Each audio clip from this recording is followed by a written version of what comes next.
Yeah, what's going on, people? It's Tyrone from Tanaka's Exotics. I've got a special one for you here today. House of Venom. Check it out. So I've come down here to link my boy Sim. We had to do a collection, drop off a few bits, but since we're here, check some stuff out. Yes, Yeah, what's going on, boy? Thank you for coming down, my bro. No worries. Yes, right. Bro. So what's going on? This is Sim. Yes. Yeah, so Sim, special guy. Look at that sign up there. House of Venom UK. So what basically is going to happen is he's going to come in, he's going to show us a few things, and he's going to explain to us a little bit what he's doing here at the shop. So come, let's go through right now. Yes. So this is Balmain. This is the shop's Boelen's python. He is probably, I don't know 100%, but people can put in the comments, but I'll say probably the biggest male in the UK right now. And that's a flex to have. That's it. As a Boelen's python, obviously he's been in the shop for just under a week as well. So he's settling in. He was in my house at the original captivity at my house. Now he's coming to the shop. He wasn't sure how he was going to act and stuff like that, but he's taken to the shop well. He's just chilling. He's had a lot of kids, stuff like that, come in, looking at him. He's got a bit of a temperament as well, but he's been cool, man. Obviously, these are rare snakes. Everybody, do you know what I mean? It's like the end goal for people to have like a Boelens in the collection. So for people who don't know too much about Boelens, what separates them from other snakes in Northern? Why they so rare? Exactly that. So where they come from in Papua New Guinea, it's not somewhere where people will just be walking past and collecting snakes, and they're very elusive snakes as well in the wild. So they're hard to just locate and catch, and they're very protected as well. So like in their country, people don't like them to just come and be hunted and stuff like that. So yeah, they're very rare snake in that sense. And where they live is high altitudes as well. Okay, so very out of reach from very out of reach from people, and they get to very cold temperatures as well. So usually snakes will be like 30s and stuff like that. Well, these will go down to like 90s and stuff like that, them sort of degrees, and then still get the 30s and stuff like that as well. And what's good about these, where they're from, there's only like 6 hours of sunlight. So they go out and they get their bath, whether it be in a tree or down on like a big beam of sunlight, and then they can hold their heat for almost the next day until the 6 hours go again. Wow, so they can retain all that heat from just essentially charging up, and they can use it to go on about. So if like anybody with Boelens, they'll know if you temp gun the Boelens and then you temp gun around, it will always be different. Do you know what I'm saying? Because that's how they thermoregulate. Do you get what I'm saying? But they've got this small little window to get a load of light in and get a load of charge in to then go away, and then they're hard to locate in the wild, man. That's crazy. So have you ever seen a Boelens before? Never seen a Boelens in person? But this is the first time you've seen one? First time I've seen one of the biggest. My guy. Right, so do you want to talk to me about what you've got here in these cages? So okay, what we've got in here, we've got a couple of, we've got a male and female eastern bone-back rattlesnake. Nice. Highly cytotoxic. Cytotoxic, so basically flesh rotting. Basically is what they come down to. Doesn't sound good. Yeah, the same as down here, we have a saw-scale viper. It's just sat on the log there. These are not the most venomous snake in the world, but geographically are responsible for most deaths of any venomous snake in the world. Most deaths? Basically, it's because of the way they locate themselves in the wild. Through footpaths and rat runs, where the wild run down at night. What happens is villagers and people in the days are walking down, they get them on the ankle, secondary infection, leg goes. It's a pretty nasty experience, basically. So in here we have what's called a beaded lizard. He's tucked away at the minute down here. He has basically his venom. He doesn't have venom glands, but he mixes a toxin with the saliva, isn't it? Yeah. I've had a bite from one of these. Although it's not, the bite won't actually kill you. It's probably the worst pain you're ever going to experience. You know, you just sweat. It's awful. I've heard people liken it to being stabbed with a hot poker. Well, what it's actually like, I was bitten by a copperhead viper before. The cytotoxins in that are painful, but it's like a sharp pain.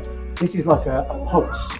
So when you pulse, the first pulse is with a hammer, the second's with a lump hammer. So it's like a dull, crushing your pain constantly. That just doesn't go away. It takes about 14, 15 hours for it to subside. So some serious business to get bit by one. It's serious business. Like I say, it won't kill you. There's very, very little registered deaths from them at all. In here we've got a couple, we've got a pair, these are Naja. These are spectacled or Indian Cobras. Have quite a serious venom in these. I've heard a lot about their venom. Right from having some cytotoxins and shutting down your internal organs. So Something, they're quite a common kept species Yes, in the reptile hobby. These, along with Narjacuthia, the monocle cobra, are ones that tend to, they're regulars in the hobby.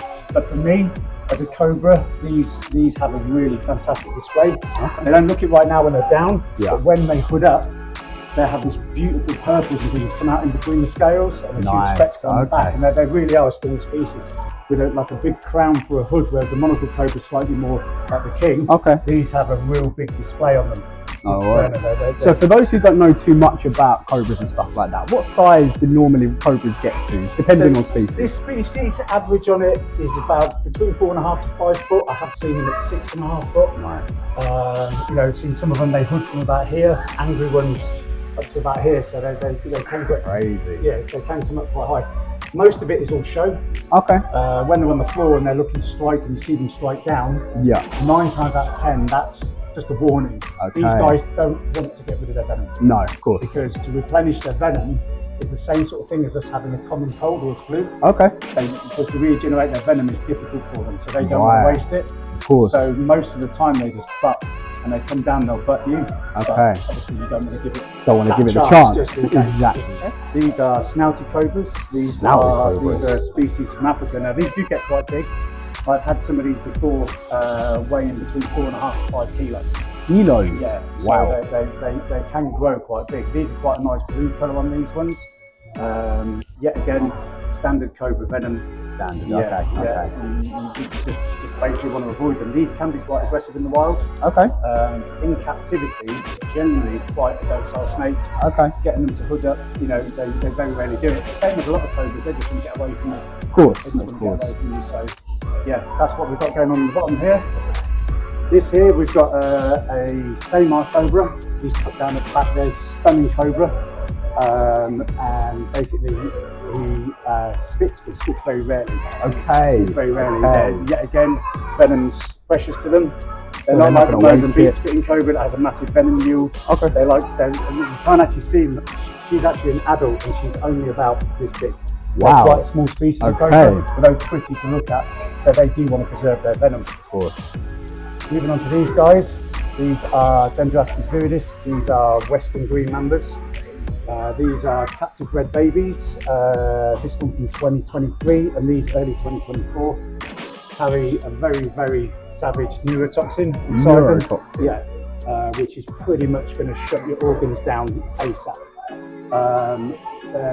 Literally, out of all the snakes I've kept, and I've kept a lot of species of snake, when people talk about how clever a snake is, these to me are the cleverest snakes. Because I've seen a lot of people try and handle mambas, and they're very small, slim, but long snakes. So they can be difficult to handle, especially if you're using things like that. They can, hooks. I mean, some people try and use 2 hooks on them. Never a clever idea with those. Because basically, when you hook them twice, they literally bring the hooks together and come straight up it. Probably 3/4 of a second, and they're at your hand.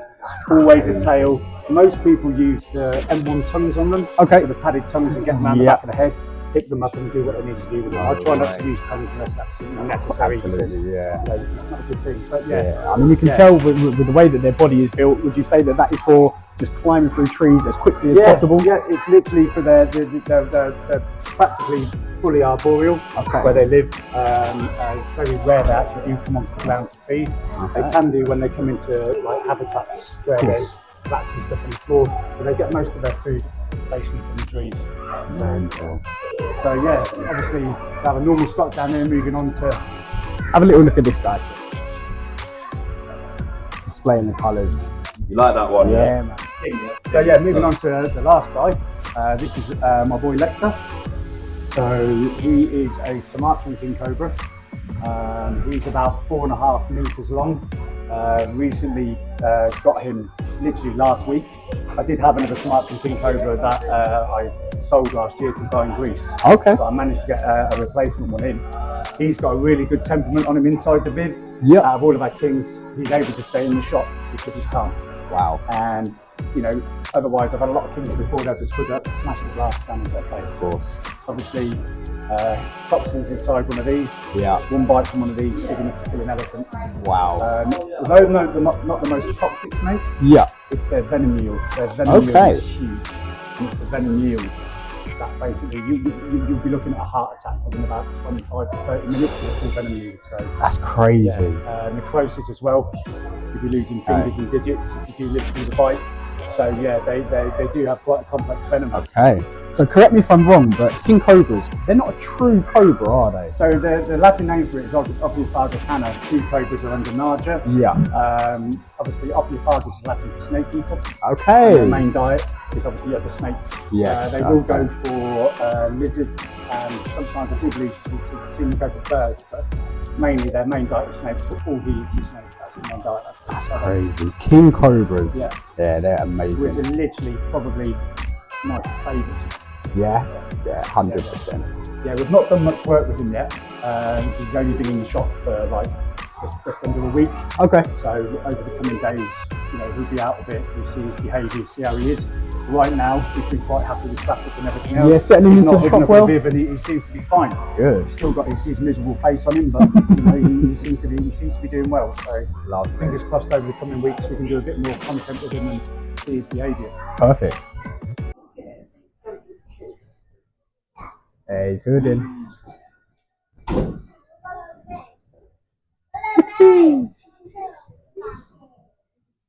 Quite relaxed to be honest with you. That's relaxed. Yeah.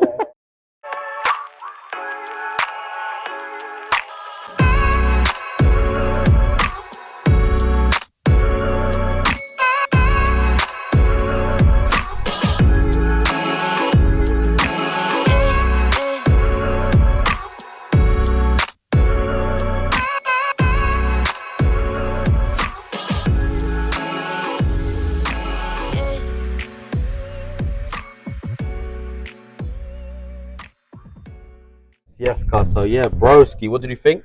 That was absolutely insane. I mean, House of Venom, tell the man them where they can find you. Bruv, right now we're down on Rushton High Street. So if you put Rushton, Northamptonshire High Street down, roll down, we're opposite Greg's. We'll put a little thing up so you can get the whole address and stuff. Where we recently been here, I don't know off the top of my head, but my broski. Thank you for letting me come down, man, and check out Thank you for coming down, G. Unreal. And everybody, come down, see the animals. You know what time it is. CK from the Wild. Let's go.